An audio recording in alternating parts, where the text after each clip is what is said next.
नमस्कार, स्वागत है आपका और मैं हूं आपके साथ सपना दीपक मदेशिया। बुलेटिन का आगाज करेंगे। मध्य प्रदेश के मुख्यमंत्री मोहन यादव ने अपने ट्विटर पर ट्वीट कर राज्य मंत्री अर्जुन राम मेघवाल के जन्मदिन की शुभकामनाएं देते हुए कहा कि केंद्रीय विधि और संसदीय कार्य राज्य मंत्री अर्जुन राम मेघवाल आपको जन्मदिन की हार्दिक बधाई एवं शुभकामनाएं। बाबा महाकाल से प्रार्थना है कि आप दीर्घायु हो, सदैव स्वस्थ एवं प्रसन्न रहें। तो देखिए, ये ट्वीट किया गया है जहां पर मुख्यमंत्री ट्वीट करते हुए नजर आ रहे हैं, जहां पर उन्होंने तमाम बातों का जिक्र करते हुए जन्मदिन की शुभकामनाएं दी है और इसी के साथ साथ उन्होंने कहा है कांग्रेस पर भी उन्होंने निशाना साधते हुए नजर आए, जहां पर उन्होंने कहा कि कांग्रेस का इतिहास उठाकर देखें और इसी के साथ साथ तमाम बातों का जिक्र किया। तो देखिए, मुख्यमंत्री मोहन यादव ने ये जन्मदिन की बधाई दी है। अपने ट्विटर हैंडल के जरिए ये बधाई दी गई है। बाबा महाकाल से जो है प्रार्थना की गई है, उनके स्वस्थ जीवन की कामना की गई है, स्वस्थता के लिए कामना की गई है। अमित शाह के बयान के बाद कांग्रेस पूरी तरह से बौखला गई है। कांग्रेस ने पूरे देश में अमित शाह के खिलाफ मोर्चा खोल दिया है। स्थानीय बस स्टैंड पर कांग्रेस कार्यकर्ता और बाबा साहब के अनुयायियों ने धरना प्रदर्शन कर विरोध जताया। वहीं नायब तहसीलदार को ज्ञापन सौंपा गया है। कार्यकर्ताओं ने अमित शाह के खिलाफ नारेबाजी की और कहा कि वे विरोध प्रदर्शन जारी रखेंगे। उन्होंने कहा कि अमित शाह को अपने बयान के लिए माफी मांगनी चाहिए और उनकी सदस्यता रद्द होनी चाहिए।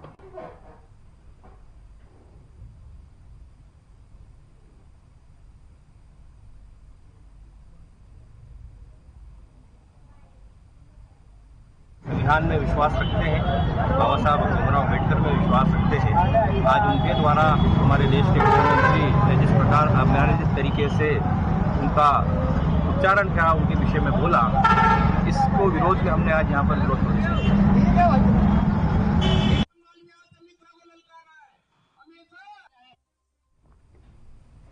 शिवपुरी शहर के जिला अस्पताल में चोरी की वारदात रुकने का नाम नहीं ले रहा है। हाल ही में अस्पताल में एक युवक का फोन चार्ज पर लगा हुआ था और वह चोरी हो गया। आपको बता दें कि युवक पत्नी का ऑपरेशन कराने करैरा से शिवपुरी जिला अस्पताल आया था। धर्मेंद्र ने बताया कि अज्ञात युवक आंखों के सामने से मोबाइल और चार्जर निकाल कर ले गए। उन्होंने बताया कि चोर को पकड़ने में इतनी ही मोबाइल और चार्जर लेकर फरार हो गया।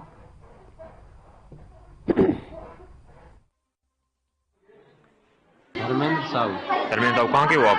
सिरसोना। थाना कौन सा लगता है? तहसील करेगा। कौन समाज हो आप? साहू। तो आपका मोबाइल कैसे चोरी हुआ है? यहाँ पे चार्ज भी लगा था। चार्जिंग पे कहाँ लगा दिया था आपने? यहीं पे अस्पताल में। हाँ। तो कैसे चोरी हुआ है? हम चार्ज पे लगा के यहीं पे बैठे थे, में खींच ले गए कोई। तो अस्पताल क्यों आए हो आप? किसी का इलाज मिला? मतलब हमारी मिसेज का ऑपरेशन, नसबंदी वाला ऑपरेशन होना था, इसलिए आए थे। तो आपने चार्जिंग पे लगा के बैठ गए थे आप? हाँ। तो मतलब देख नहीं पाया उसको? नहीं। कौन लड़का था? कौन लड़का ही था। बोलो ये लेडीज कोई नहीं पकड़ नहीं पाया उसको? नहीं पकड़ नहीं पाया। कितने का मोबाइल होगा? कौन सा मोबाइल था आपका? Vivo Y20 12,500 रुपये का लिया था। कब की बात है? अभी? हाँ, अभी सोशल मीडिया पर ब्राह्मण और क्षत्रिय महिलाओं पर अभद्र टिप्पणी करने का मामला सामने आया है, जिसका ब्राह्मण समाज और काफी करणी सेना ने कड़ा विरोध किया है। उन्होंने सोशल मीडिया पर आपत्तिजनक पोस्ट करने वाले युवक सुनील मोरे के खिलाफ मामला दर्ज कर कार्रवाई की मांग की है और इस मामले में पुलिस प्रशासन को ज्ञापन भी सौंपा है। आपको बताते चले कि सुनील मोरे ने सोशल मीडिया पर लगातार ब्राह्मण और क्षत्रिय समाज की महिलाओं के लिए अपशब्द लिखे थे। वहीं हिंदू देवी देवताओं के खिलाफ भी अभद्र टिप्पणी की थी। एसपी विनीता कुमार जैन ने मामले को गंभीरता से लेते हुए तुरंत कार्रवाई करने के निर्देश दिए हैं। वहीं पुलिस ने मामले की जांच शुरू कर दी है। सुनील अग्रवाल ने सोशल मीडिया पर बहुत ही आपत्तिजनक टिप्पणियां की हैं, जिसमें ब्राह्मण समाज, क्षत्रिय समाज एवं भगवानों को भी उसमें आपत्तिजनक टिप्पणी की है। इसलिए आज हम सब समाज के लोगों ने एकत्रित होकर यहाँ पर ज्ञापन दिया है और कड़ी से कड़ी कार्रवाई करने के लिए निवेदन किया है और हमें अभी निवेदन में हमारा स्वीकार भी हुआ। उन्होंने कहा कि हम तत्काल रूप से गिरफ्तार कर रहे हैं। कौन व्यक्ति है ये? एक सुनील अग्रवाल है, कोई पिपरिया राय का है, ऐसी हमें जानकारी मिली है और उसकी आगे की जानकारी पुलिस प्रशासन लगा रही है। कलेक्टर के निर्देश पर जिला प्रशासन ने मुरादपुरा भूमि सर्वे क्रमांक 261 माफी दरगाह की 2 करोड़ रुपए की भूमि पर संपूर्ण रकबे से अवैध अतिक्रमण हटा दिया है। तहसीलदार और उनकी टीम ने मौके पर पहुंचकर कार्रवाई कर अतिक्रमण हटाया और शासन ने भूमि अपने कब्जे में ले ली है। इस दौरान पुलिस बल भी वहां पर मौजूद रहा। आपको बता दें कि इस भूमि पर सालों से अवैध अतिक्रमण किया गया था।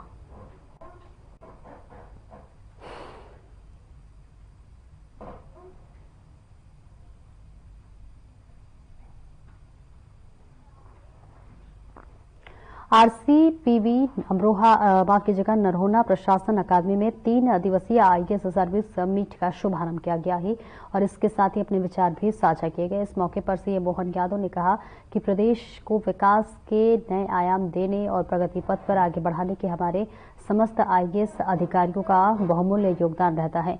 निश्चित ही हम सभी मिलकर विकसित मध्य प्रदेश का संकल्प साकार करेंगे। इस मौके पर नीति आयोग के पूर्व सीईओ श्री अमिताभ कांत सहित अन्य पदाधिकारीगण उपस्थित रहे।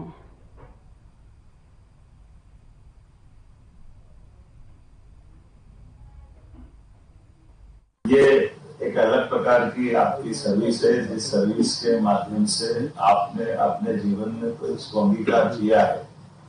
लेकिन ये बात बिल्कुल सही है कि कर्म तो सब कोई करते हैं, लेकिन परमात्मा भाग्य देता है। आपने इस मार्ग पे चलते हुए न केवल कर्म किया बल्कि भाग्य भी पाया। मैं आपको दोनों तरह से बधाई देना चाहता हूँ।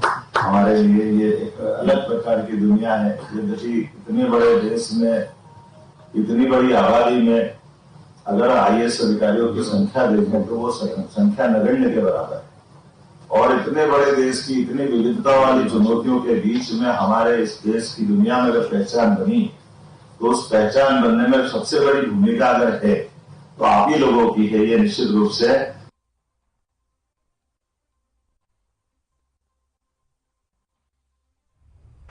खबर भिंड से है, जहां पर आंखों के ऑपरेशन के बाद एक साथ 7 लोगों की आंखों की रोशनी चली गई। दरअसल मामला है भिंड जिले के गोरमी थाना क्षेत्र का, जहां पर आपको बता दें कि 9 दिसंबर को निःशुल्क नेत्र शिविर आयोजित किया गया और इस शिविर में पहुंचे मरीजों का ग्वालियर के कालरा हॉस्पिटल में आंखों का ऑपरेशन किया गया था। वहीं पीड़ित लोगों ने तहसीलदार मनीष दुबे ने मामले की शिकायत की। मरीज ने आरोप लगाया कि जिस आंख का ऑपरेशन करना था उसकी वजह से दूसरी आंख का ऑपरेशन भी कर दिया गया। बता दें कि एक साथ करीब 7 लोगों की आंखों की रोशनी चली गई है, जिससे कि जो है उसके बाद जिले के स्वास्थ्य महकमे में हड़कंप मच गया। बताया जा रहा है कि अब सबको बड़ा सवाल ये है कि आखिरकार नेत्र शिविर किसके आदेश पर लगाया गया। बताया जा रहा है कि इस शिविर के बारे में जिला अस्पताल को कोई जानकारी नहीं थी।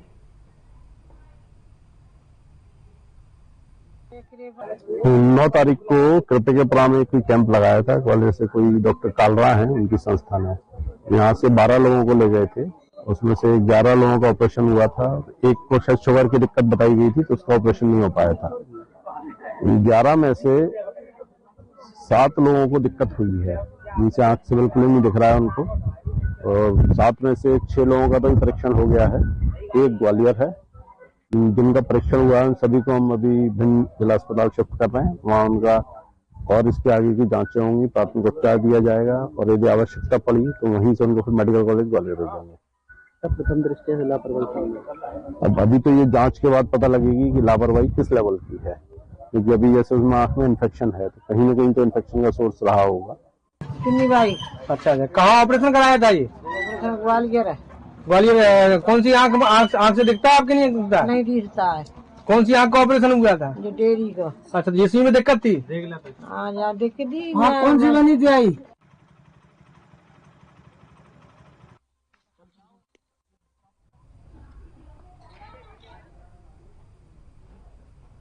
एमसीपी जिला मुख्यालय मनेंद्रगढ़ में तहसील कार्यालय के पास प्रदेश संगठन के निर्देश पर जिला कांग्रेस कमेटी ने अमित शाह के खिलाफ प्रदर्शन किया है, जिसमें बड़ी संख्या में कांग्रेस के नेता और कार्यकर्ता मौजूद रहे।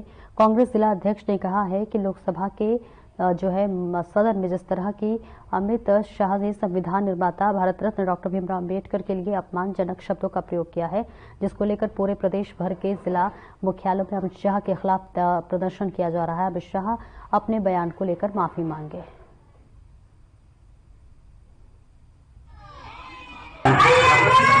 लोकसभा के सदन में जिस प्रकार से अमित शाह जी ने संविधान निर्माता भारत रत्न डॉक्टर भीमराव अंबेडकर जी के लिए अपमानजनक शब्दों का प्रयोग किया है, उसके विरोध में आज पूरे प्रदेश में प्रदेश कांग्रेस कमेटी के निर्देश पे सभी जिला मुख्यालय में अमित शाह जी का पुतला दहन किया जा रहा है। और क्या बोलते हैं, हम लोग मांग करते हैं कि प्रधानमंत्री जी अमित शाह का इस्तीफा लें और अमित शाह जी संसद में माफी मांगे अपने इस कृत्य के लिए।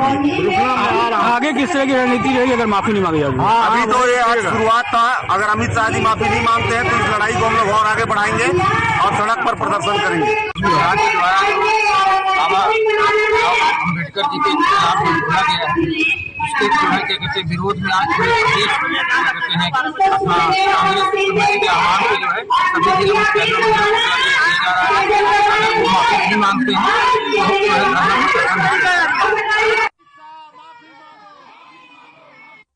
छत्तीसगढ़ विधानसभा के शीतकालीन सत्र के तीसरे दिन पूर्व मुख्यमंत्री भूपेश बघेल ने घुसपैठियों के खिलाफ कार्रवाई का मुद्दा उठाया। उन्होंने कहा कि चुनाव के समय ये मुद्दा उठाया गया था, लेकिन अब सत्ता में आने के बाद 1 साल तक सरकार ने इस पर कोई कार्रवाई नहीं की और सोते रहे। भूपेश बघेल ने यह भी कहा कि इस मामले में आरटीआई आवेदन किया गया था जिसमें रोहिंग्या शब्द का कोई उल्लेख नहीं था और विभाग ने जवाब दिया और जानकारी एकत्रित की जा रही है। पूर्व मुख्यमंत्री ने यह आरोप लगाया है कि भाजपा अब लोगों की भावनाओं को भड़काने की कोशिश कर रही है।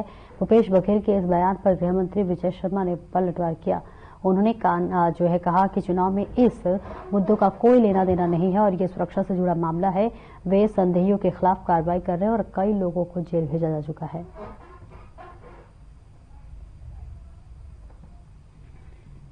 देखिए, संविधान पे इनको विश्वास तो है ही नहीं। जिस दिन संविधान लागू हुआ उस दिन भी महात्मा गांधी जी, नेहरू जी, अंबेडकर जी का पुतला भारतीय जनता पार्टी उस समय तत्कालीन जनसंघ के लोग ये पुतला दहन किए थे।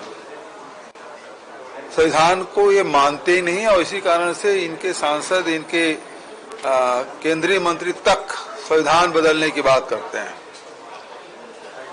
और जब संविधान को नहीं मानते तो संविधान निर्माता के प्रति उनके मन में क्या भावना है, ये राज्यसभा में उत्तर देते हुए गृह मंत्री जी ने जिस प्रकार से कहा कि अंबेडकर अंबेडकर अंबेडकर अंबेडकर फैशन बन गया है।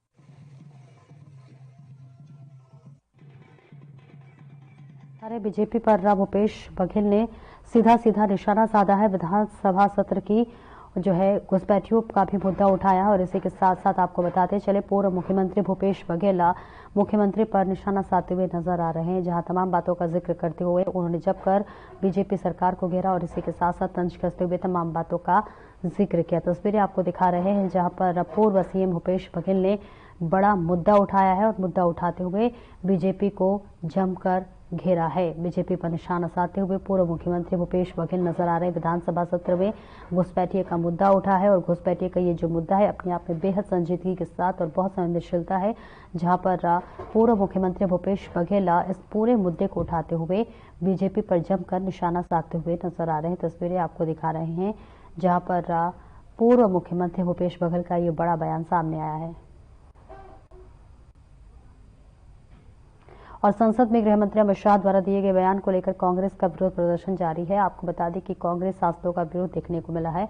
ऐसे में अब प्रदेश के मुख्यमंत्री विष्णुदेव साय ने कहा है कि कांग्रेस के इतिहास उठाकर देखना चाहिए कि किसने उनका अपमान किया है और दूसरी सरकार में कार्यकाल में हमेशा जो है उनका सम्मान करने का काम सरकार ने किया है। बाबा साहेब भीमराव अम्बेडकर जो संविधान के निर्माता भी थे, लेकिन ये दुर्भाग्य है कि देश पार्लियामेंट में उनका एक चित्र भी कांग्रेस सरकार ने नहीं लगाया है और वह सम्मान भी देने का काम हमारी सरकार ने किया है।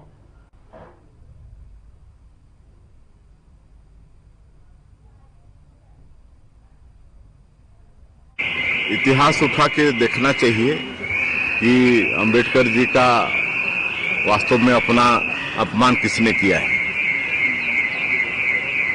हमारी सरकार ने तो लगातार उनका सम्मान करने का प्रयास किया है। बाबा साहब भीमराव अम्बेडकर जो संविधान के निर्माता भी थे, लेकिन दुर्भाग्य की इस देश का जो पार्लियामेंट है वहां उनका चित्र तक कांग्रेस की सरकार ने लगाना आवश्यक नहीं समझी थी। वो सम्मान भी देने का काम हमारी सरकार ने किया।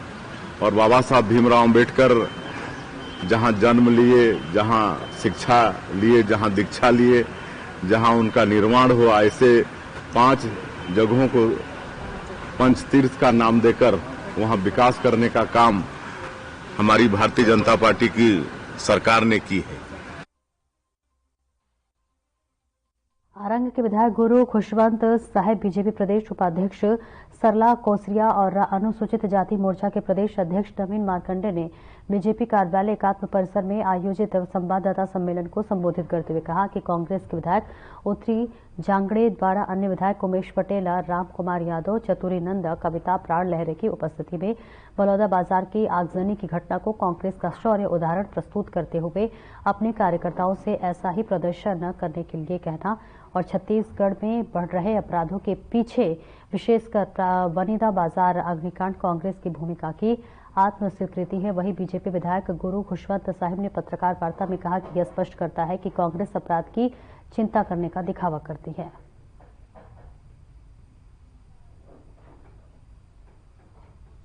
विधायक जी ने आप सबके बीच ये बातें सारे रखे हैं प्रदेश के, तो लगातार जो घटनाएं प्रदेश में घटी है, जब से सत्ता कांग्रेस के हाथ से गई है तब से आप देख रहे हैं कि कैसे वो बौखला गए हैं और बौखलाने के कारण कई जगहों पर अपराधियों को बढ़ावा दे रहे हैं, दोनों को, और उसके कारण से प्रदेश में ऐसी घटनाएं बढ़ी है। और बाद में वही कांग्रेस के जो लोग हैं वो अपराध बढ़ गया ऐसे बयानबाजी करके पार्टी संगठन को कहें या सत्ता को कहें, वो बदनाम करने की कोशिश कर रहे हैं। देखिए, फंसाने की रीति तो किसकी है आप सब देख ही रहे हैं, किस प्रकार से झूठ बोल रहे हैं। एक तरफ बोलते हैं कि अपराध बढ़ रहा है और एक तरफ दूसरा अपराध करने वाला कांग्रेस पार्टी का नेता होता है, चाहे वो देवेंद्र यादव विधायक हो, चाहे एनएसयूआई का नेता हो, चाहे कांग्रेस का नेता। तो हर तरफ उन लोग हैं, सारे जितने भी अपराध हो रहे हैं सारे में उन्हीं लोग की संलिप्तता है। और रही बात वीडियो को एडिट करने में, तो लाइव वीडियो चला था, इसमें किसी प्रकार का कोई एडिट वाली बात नहीं है। सभी लोग को मालूम है, सभी लोग देख रहे हैं, उनके नेता भी वहां पर बैठे हुए दिखाई दे रहे हैं, तो इसमें कोई एडिट नहीं है। जो सही है वो सारी चीजें सबके सामने है और उन्होंने ऐसा बयान दिया है वो अशोभनीय है, बहुत गलत है और उनके ऊपर कार्रवाई होनी भी चाहिए। जी धन्यवाद भाई साहब आप सभी का। प्रदेश सरकार के 1 साल पूरे होने को लेकर बीजेपी सरकार जश्न मनाती नजर आ रही है, तो वहीं करीब कांग्रेस सरकार के 1 साल पूरे होने को लेकर रैली निकालकर कलेक्ट्रेट ऑफिस का घेराव कर रही है। उन्होंने बीजेपी पर वायदा खिलाफी का आरोप लगाया है। कांग्रेस ने कहा कि सरकार ने किसानों के साथ धोखाधड़ी की है और अब तक युवाओं को रोजगार भी नहीं दिया गया है। और वहीं आगे कहा कि प्रदेश में लगातार अपराध बढ़ रहे हैं, जिसको लेकर रोकने में सरकार पूरी तरह से फेल होती हुई नजर आ रही है। बता दें कि सैकड़ों की संख्या में पहुंचे कांग्रेसियों ने बैरिकेड्स पार करने की कोशिश की।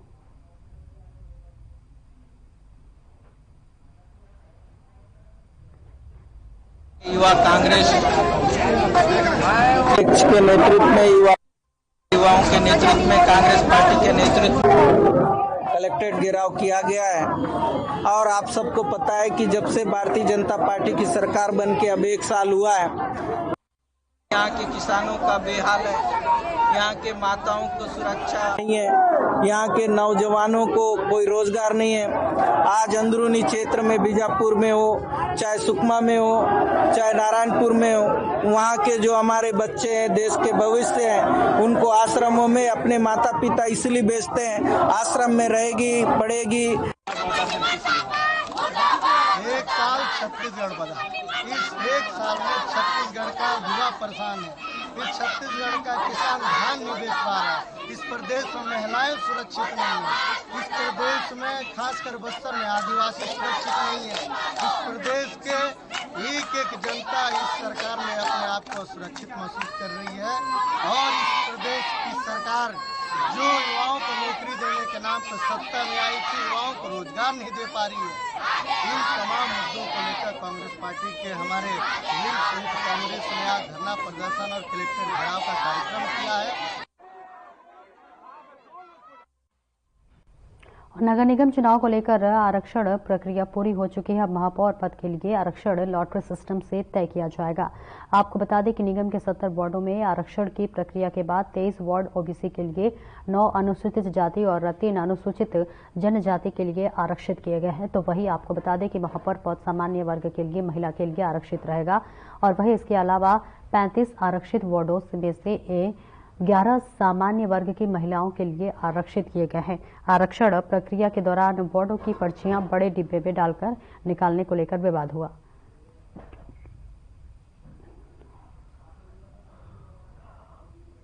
रायपुर जिले की 11 अर्बन बॉडीज के आरक्षण की प्रक्रिया चल रही है।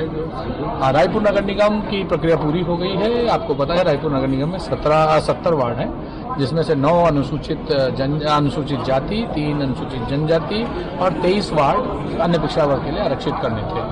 उनमें से 3 जो है वो अनुसूचित जाति महिला के लिए, 1 अनुसूचित जनजाति महिला के लिए और 8 महिला अन्य पिछड़ा वर्ग के लिए आरक्षित करनी थी और जो अनारक्षित 35 हैं उनमें से 11 ऐसी थी जो महिलाओं के लिए आरक्षित। सर निर्बाध रूप से निपट गया था पूरा रायपुर नगर निगम का पूरा जो आरक्षण की प्रक्रिया है पूरी पारदर्शी तरीके से, शांतिपूर्ण तरीके से हो गई है। अब जो हमारी अगली बॉडी है तिल्दा, उसका भी आरक्षण अंतिम चरण में चल रहा है अभी तक। सर महापौर का कब तक कोई गाइडलाइंस मिली है आप लोगों को, दिशा निर्देश कुछ मिला हो? देखिए ये जो अध्यक्ष और महापौर इनके होते हैं, ये राज्य स्तर से इनके उसकी होती है, उसकी जानकारी।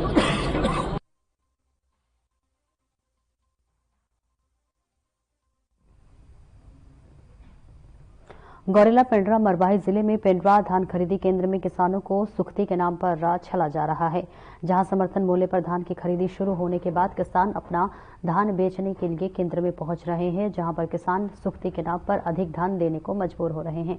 शासन के नियमानुसार 17% से कम नमी वाले धान की खरीदी में एक बारदाने में 40 किलो धान किसानों को दिया जाना निर्धारित किया गया है, जिसमें तौल के समय 700 ग्राम तक बारदाने के चलते अधिक धान लिया जा सकता है।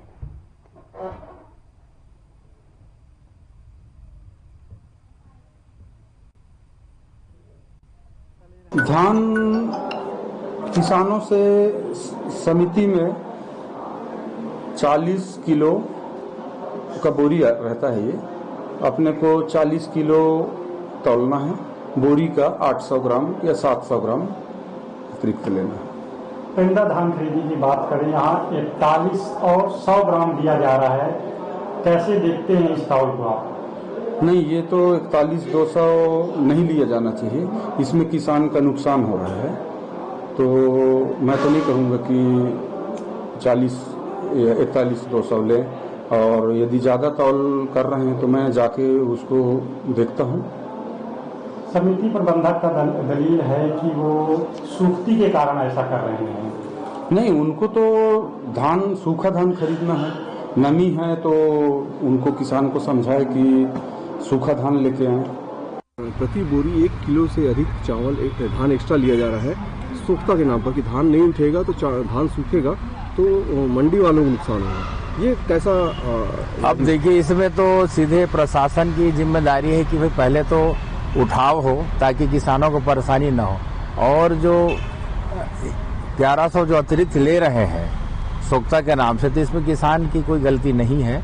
इसको शासन को, सरकार को ध्यान देना चाहिए। सीधे सीधे ये किसानों का घाटा है, और जो किसानों के हित के लिए ये वादे करते हैं और ये उन्हीं को शोषण कर रहा है, ये तो पूरा सही नहीं है। नाम बताएंगे? केवला प्रसाद राठौर। कैसा धान ले रहे हैं अभी, क्या तौल ले रहे हैं? धान ठीक खरीदी चल रहा है, सब कुछ ठीक है। जो जिसका नमी अगर जांच हो गया 14% है, 13% है, उसके बावजूद भी इतना धान क्यों लिया जा रहा है अधिक? 41 के बाद भी नक गए, आज क्रॉस हो गया ऊपर, है ना? तो इस चीज को सरकार को देखना चाहिए। दिन बढ़ते जाता है क्या? तो बढ़ तो रहा है, तो भाई तो बताए अभी 41 से 100 ग्राम अधिक भी ले रहे हैं अब। तो इससे किसको नुकसान हो रहा है? किसानों को नुकसान हो रहा है। किसान के सिवा किसी को नुकसान नहीं हो रहा है, न सरकार को हो रहा है, न किसी भी व्यक्ति को नहीं हो रहा है, सिर्फ किसान को हो रहा है। सूखती के नाम में छलावा हो। हाँ, 14% आ रहा है। अब कितना परसेंट लाओ है? अब 8% लाओ, उसके बाद भी सूखती कटेगा। ये कौन सा नियम है?